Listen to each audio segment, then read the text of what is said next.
ITT class 11। आज मैं computer की जानकारी देने वाली हूँ।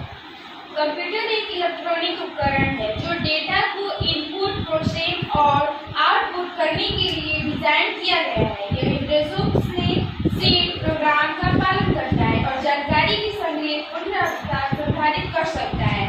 कंप्यूटर के मुख्य भाग: input device, keyboard, mouse, scanner आदि को डेटा को कंप्यूटर में डालता है।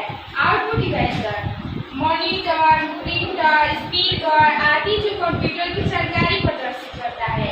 प्रोसेसर, कंप्यूटर का दिमाग जो डेटा को संधारित करता है।